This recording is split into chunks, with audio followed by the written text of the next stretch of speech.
Hello everyone, welcome to a special episode of the Magic Arena Run. Today we are going to be talking about Wizards of the Coast, and we're going to be talking about a few interesting things. It's going to be a bit of a history lesson here.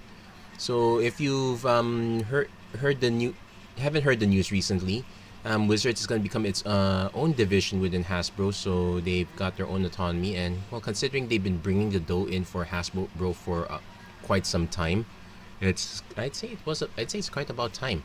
But another thing is that they've announced their lineup is referred to as Universes Beyond. So basically, this is the system of Magic the Gathering, so the entire rule system, but not necessarily limited to Magic's own IP. So the way that works is it's basically all the collab sets before, and we're gonna get the collab set before. So you probably seen this holo logo. So this was the holo logo that was used for the Walking Dead Secret Lair. And despite all the naysaying about the Secret Lair, the fact that that particular Walking Dead Secret Lair was the highest selling one,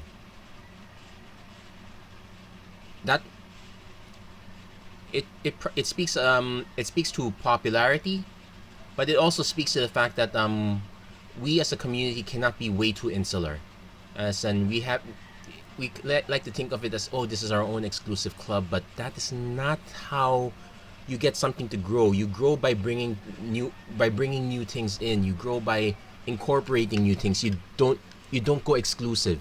That's not how it works in business. That's not how it works in community. So, but that said, we can't just be all Walking Dead and all Walking Dead. So, the part of the announcement, the immediate one is, Walking Dead is going to be retroactively part of the Universes Beyond. The next one up is that Warhammer 40k is going to get a set of commander decks around this. So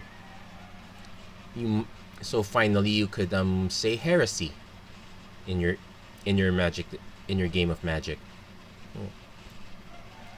Yeah, it's actually gonna be interesting. I've heard some people saying Space Marines versus Vorinclex, go. Then the other one is that the Lord of the Rings is gonna get their own actual set. Now this one I'm a bit curious on how the licensing works. If I'm not mistaken, there's still someone else has the license for the LCGs, or if that's already discontinued at this point. It's been quite a while since I paid attention to Fantasy Flight, though Fantasy Flight has been dropping a lot of their IPs recently, so that might be it. That's probably why we're seeing Lord of the Rings now. But Lord of the Rings, they're gonna get an actual set. We're still waiting on details on that one, and these are the series cards. It doesn't include the My Little Pony promo cards. It doesn't include the Transformers promo cards, though. You could say that that is part of testing the waters. But this is not the first time. Wizards actually tested the waters on producing other IPs, but not exactly in Magic. So let's go all the way back to 1998. This is the logo of Wizards of the Coast back then. Wow. This was before they were acquired by Hasbro. So Magic the Gathering originally was supposed to be it was supposed to be part of an ecosystem of other CCGs. So people wonder what this Deckmaster thing in the bottom is. That one is to signify the Deckmaster series of card games. Like, it's a way to differentiate all the CCGs published by Wizards of the Coast. Now there were quite a few, but the famous ones were Netrunner and Vampire: The Eternal Struggle. So these were the two main ones, though eventually they decided to drop the Deckmaster licensing because they pretty much became standalone. But one thing to note is that this was a time when they were producing different CCGs. But they did have an experiment on what if we could have different IPs, but have it as part of one CCG ecosystem, like one rule set, but different licenses. So that's when they came up with the Arc system. Not Arc system works. This is not about fighting games. So Actually, it was kind of hard to find this logo. But basically, the Arc system it's a simplified version of Magic the Gathering. So I'll go over what simplified it, but it essentially covered 3 IPs. They actually came up with their own with an original IP, C23. So basically, this was a tie-in comic set. This one's set in a sci-fi, slightly dystopian-esque future. There were some. It was about aliens. It was about genetic engineering. The C23 is in reference to chromosome 23. So, no, and there's quite some variations there. And you also see that they did get the license to Hercules and Xena Warrior Princess. So those were the 3 sets that got covered in the Arc system. Xena Warrior Princess actually had an expansion, though they released the expansion because the work was already done. It was not because it was necessarily successful. So let's go over the quick differences between Magic and the Arc system. So first, Magic, we know 5 colors, and actually 5 colors. More importantly, there's also the concept of colorless. There's also the concept of multicolor. So just saying 5 colors is kind of simple. It actually branches out a lot more. Arc system, 3 colors. There's no white, there's no black. It's just red, green, and blue. And more importantly, there is no multicolor. There is no colorless. Actually, the colorless is a bit moot because the way colors work, it's like you could have, there's no there is no turning the knobs between. It's either you were this color or you were another color. Like in Magic, for example, if I said I had a 3 mana, it could just be one black mana symbol, 2 black mana symbols, or three black mana symbols like Ira. In Arc system, it was 1 color, and when you tap your resources, only one of the resources. So basically, it was all. So if I said I had a 3 cost card, it was basically 2 generic and one of that color. That was it. Magic had 6 card types at the time. So land, instant, sorcery, creature, artifact, enchantment. Interrupt probably gone the way of the dodo by this time. I'm not too sure. It might have still been around.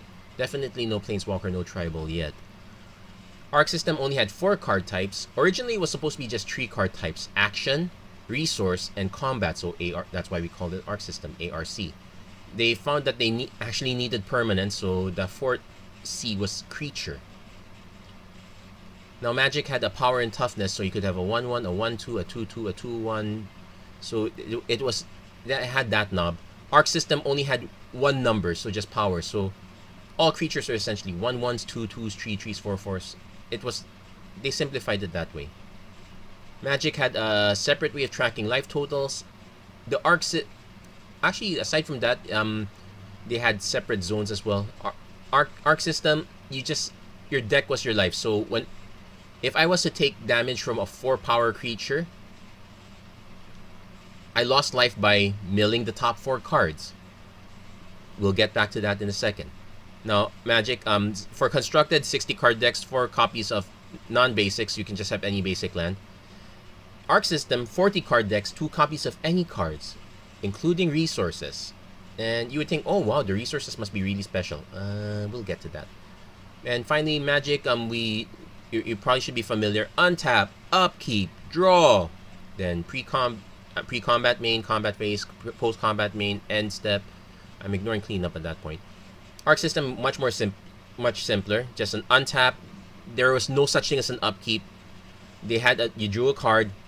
If you wanted to play a resource, you played it on the resource phase. You literally that was the only time you could play resources. You had the main phase where you can play actions and creatures. And you go to combat, where that's the only time you can play combat cards. So, a little bit interesting. Basically, in terms of that limitations. So, it looks like this on paper. So, what does it otherwise everything's very similar, but what does it look like on the cards? So, on the right we have our example. This one's from C23. It's a 4 cost character, which is with a power of 2 and has the mechanic mobility. So the closest analog we have to that in Magic would be a 4 cost 2/2 flying and I included the haste here because there are no rules about summoning sickness, as far as I can tell from the rule book. If anyone's actually familiar with the system, do let me know if I'm wrong. But otherwise, you can play the creature and then you can just attack right then and there. There were a few other keyword mechanics, but they're all kind of very different from Magic. I would also note that there are some mechanics that are missing altogether, but we'll get to that. Yeah, and here's another creature. So this is a 2-cost, 2-power creature. When this card's put into play, discard 2 cards from your own deck. So closest analog we have to that would be a Screeching Scab. And except that again, because of the lack of granularity in the power and toughness, so it's basically a slightly powered 2/2 Screeching Scab. I don't know how we'd call that, but that's kind of how it goes. Now, it's not exactly easy to find other cards, but that's enough for the characters. Let's take a look at the resources. And as you can see, it's just all different pictures, but it's all functionally just basic lands. Like, okay, there's an Amazon village, there's an outlying village. They're practically the same thing. There's a Forgotten Temple, there's an Altar of Airs, practically the same thing. You get what I mean. Then we have, here's an example of an action. So basically put any action card from your discard pile to your hand. So our closest analog to that's a Flood of Recollection. And this is an example of a combat. Now, costing is a bit interesting. The thing about combat is basically, combat is kind of boils down to either my creature is gonna die, your creature is gonna die, both creatures are gonna die, or I'm just gonna punch through. Now, it's very simple. It's actually okay in the simplified state, but it starts showing the cracks in terms of we don't get much of other variants. Now, there are quite a lot more cards, so I'm probably missing out by just showing you the simple things, but this is pretty much what we got here. Now, no surprise, the ARC system did not fare well, considering I only showed you 3 different IPs. In fact, with Cena just being a spin-off of Hercules, it's literally just 1 IP. But many people are saying that the ARCs, that this Universes Beyond is gonna fail badly and yada yada. Actually, if we're gonna use the lessons of the past on why the ARC system failed, it's actually interesting because because it's not for the reasons that many people think. Now, the main reason actually is that this is Wizards of the Coast. This was pre-acquisition by Hasbro, so their only tie-in was to local game stores, and let's be honest, the audience of local game stores at that time is very specific, very niche. We're not in today's day and age where board gaming that is beyond Monopoly, beyond Candyland, is mainstream. We're not, and gaming in general back then was more niche than mainstream.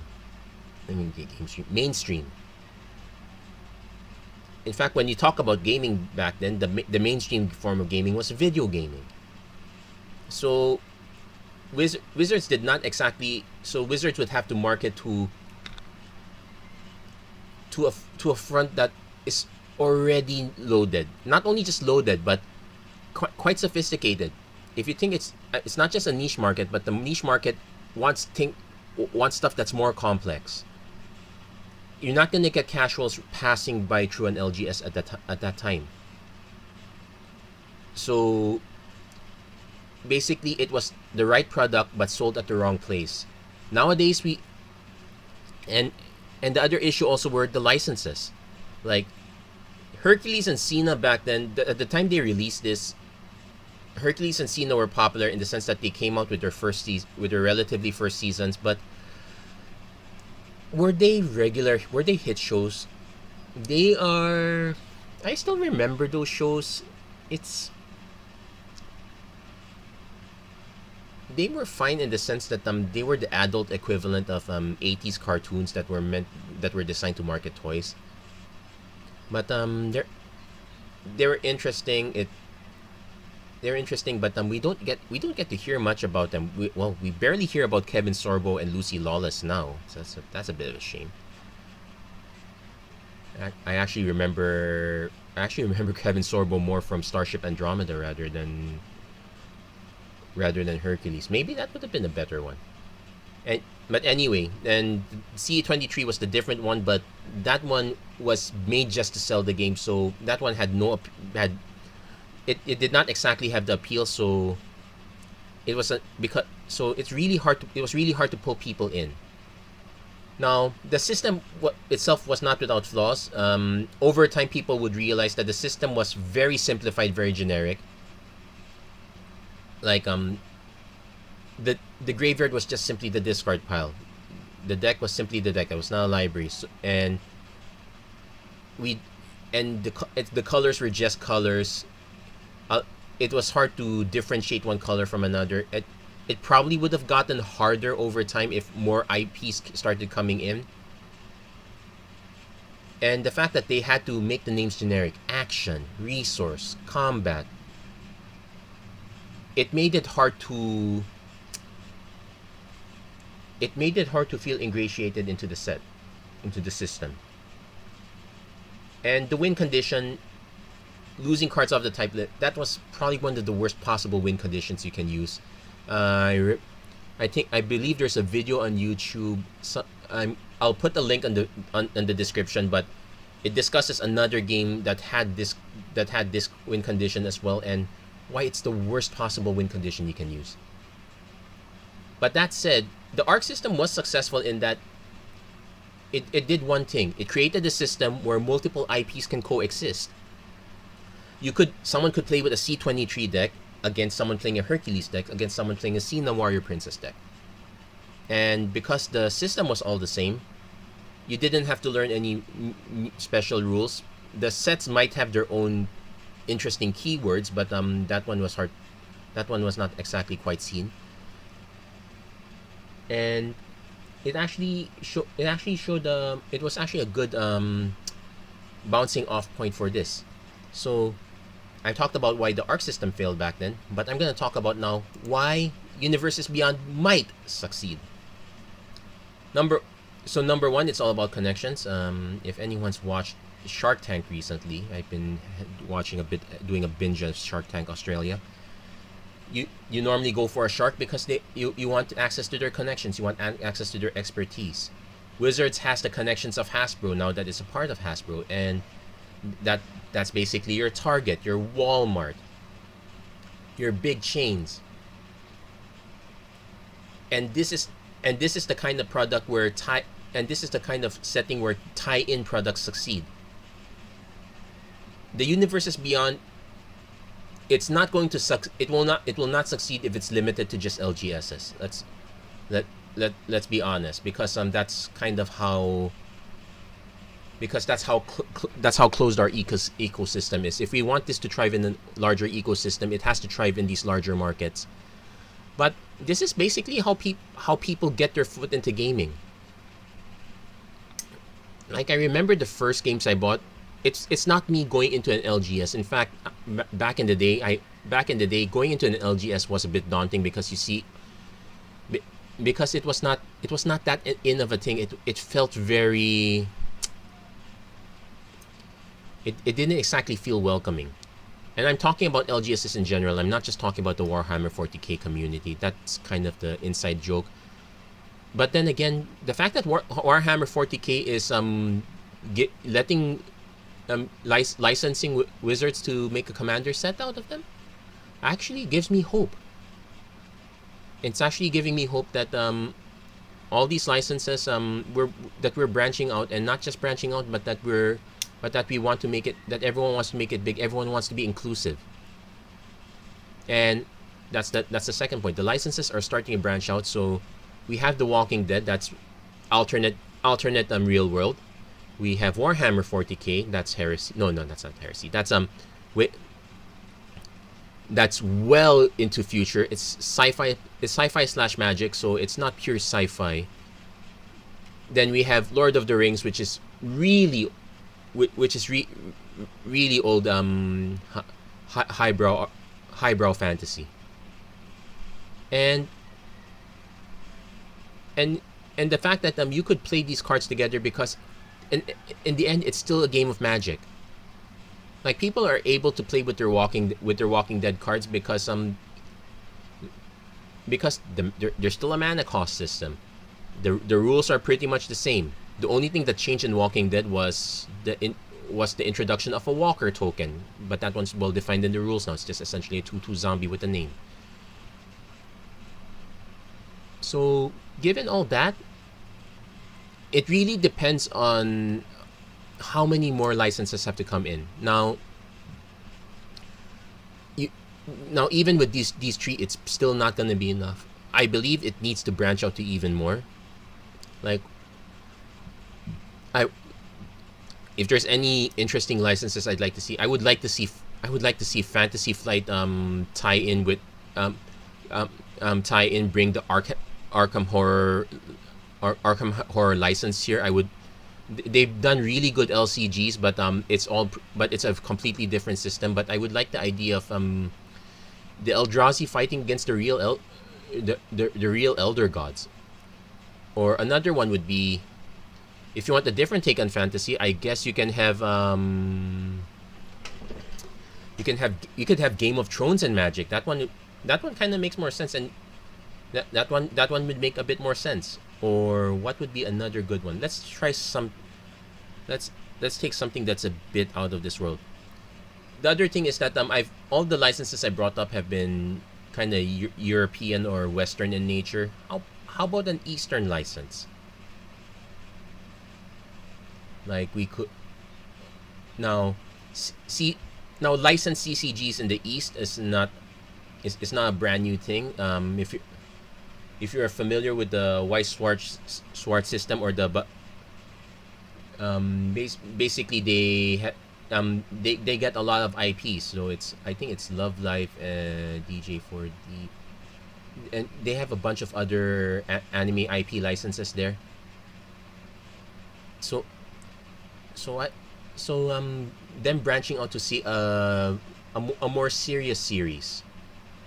I'm trying to think of one that's relatively serious, like maybe Attack on Titan meets Magic. Attack on Titan's closing onto their final season though, so that might be really poor timing. But hey, Eldrazi Titans versus actual Titans. That might be possible. So, with all that said, I'm actually very interested to see how this one will work, and I actually think that this one would stand a better chance. Not because Wizards made mistakes, but I wouldn't say that they're gonna fail because they made mistakes before. But I would say that their chances are better because they have made mistakes before, and the fact that they're willing to incorporate all these IPs into the Magic system of gaming, rather than creating a separate separate system for them. That's going to be the special sauce, because that was pretty much the special sauce of Magic. And as far as IPs were concerned, you have to remember that our IPs were hodgepodge from the very beginning. Our very first expansion was Arabian Nights, which you can literally say is the very first IP we took from 2001 Arabian Nights. We also have the history of Portal 3 Kingdoms. That's also another IP that we took from as well. So there we go. I'm actually legitimately excited, and I actually think that there is a possible future. That said, they will have to overcome a lot of kinks, but I think with the success of the Secret Lair, it's pretty much going up from there. So the only one that's left to overcome is us. Can we overcome our prejudice?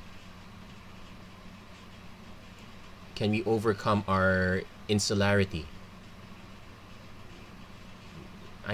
I guess it's a call to say, let's just let them do this with an open mind. Let's see how it goes, and we might actually see a lot more success than what we're having now. We think it's successful already? No, I believe it could be better still.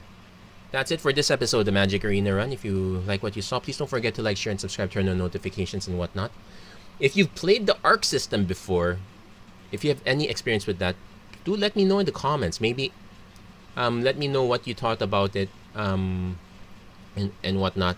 And also, if there are any other IPs that you think would be